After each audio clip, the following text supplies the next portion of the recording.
আজকেও সেই শিক্ষিত ছাগলের আর একটা ভিডিও নিয়ে হাজির হয়েছি। ধান রোদে দেওয়া হয়েছে, ধান ভাঙানো হবে। তো দেখুন এই ছাগলগুলা কতটা শিক্ষিত, যে দেখতেই পারবেন একটু একটু করে তাদের গালে উঠায় খাওয়াই দিতে হয়। তারা খাওয়া দাওয়া করে চেয়ারে বসে, তাদের জন্য বাহিরে চেয়ার রাখতে হয়। তাদের হাতে উঠায় খাওয়াই না দিলে তারা খায় না।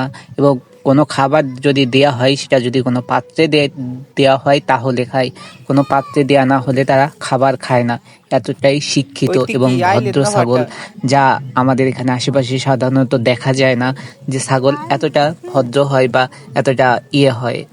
দেখুন যে ছাগলের মালিক একটু একটু করে দিচ্ছে, সে একটু একটু করেই খাবে। একসাথে অনেকগুলা মাখায় দিলে সে কখনোই খাবে না। তাকে অল্প অল্প করে দিতে হবে এবং গালে উঠায় খাওয়াই দিতে হবে। আর একটা কথা যেটা হচ্ছে, মালিককে পাশে দাঁড়ায় থাকতে হবে, তাহলেই শুধুমাত্র ছাগলে খাবার খাবে। মালিক যদি খাবার দিয়ে চলে যায়, সে মালিকের পিছন পিছন চলে যাবে, সে কিন্তু খাবার খাবে না। এটা হলো এই ছাগলের একটা গুণ। আর খাওয়া দাওয়া শেষ হবে, এই যে বাহিরে ওদের জন্য চেয়ার রাখা হয়েছে, ও হুট করে গিয়ে খাওয়া শেষ যে চেয়ারে বসে থাকবে।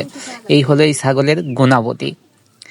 আর এই ছাগলগুলা খুব শান্ত, মানে কোনো মানুষের খ্যাত বা হইতাছে মানুষের গাছপালা নষ্ট করে না। এই যে দেখুন খাওয়া শেষ, ও যে এখন চেয়ারে বসে আছে আর ওখানেই বসে থাকবে। এই ছাগলগুলা খুবই ভালো, যে আশেপাশে এমন ছাগল কখনো দেখা যায় না, আপনারা দেখতে পাচ্ছেন। আর এই ছাগলগুলা কিছুদিন আগেই কেনা হয়েছে, কেনা আনার পরে এই ছাগল কিন্তু জাস্ট একটা বাচ্চাই দিছে। আর এবং খুব ভালোভাবে পোষ মেনে গেছে। এই যে দেখুন এতক্ষণ খাচ্ছিল না বলে মালিক তাকে গালে উঠায় খাওয়াই দিতে হবে এই জন্য। কিন্তু সে হয়তো মালিকের উপর রাগ করেছে, যার জন্য সেই মালিক যেই খাবার খাওয়াইতে গেছে সে পিছন ঘুরে চলে গেছে। এই ছাগলগুলা খুবই ভালো মানের হয়। আর এই মালিক দেখুন তাদেরকে ডাকতেছে, কিন্তু তারা আসতেছে না। মাঠে ধান রোদে দেওয়া হয়েছে, ধান ভাঙায় চাল তৈরি করা হবে। সাধারণত চাল কিনে খাওয়া লাগে না, ধান ভাঙায় চাল হয় সেটা দিয়েই। আর এর আগের ভিডিওতে আমি কিন্তু দেখাইছিলাম আমাদের কি পরিমাণে ধান হয়েছে। কিছু ধান ভাঙায় আমরা এতদিন ধরে খাবার খাচ্ছি বা ভাত রান্না করে খাচ্ছি। আর এই ধানগুলোকে আজকে আবার রোদে দেওয়া হবে। 2-1 দিন রোদে দিলে ভালো করে শুকায়, তারপরে হলো চাল ভাঙানো হবে। তো দেখতেই পাচ্ছেন যে প্রথমে যে ঠিক করে দেওয়া হচ্ছে চারপাশ, যেন ধুলো ময়লা না হয়। গ্রামের এই প্রচলনটা এখন আর কিন্তু তেমন একটা দেখা যায় না, কারণ এই যে নদী থেকে পানি আনা বা হলো যেটা।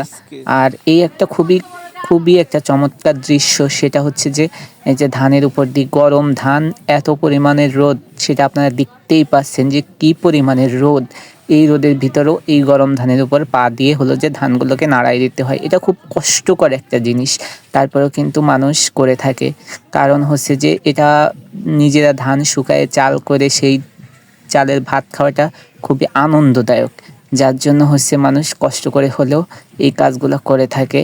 আর যাদের বাড়িতে ধান হয় তারা নিত্যই এগুলা দেখে থাকে যে কতটা কষ্ট করতে হয়, যে ধান রোদে দেওয়া বা ধান ভাঙানো, ধান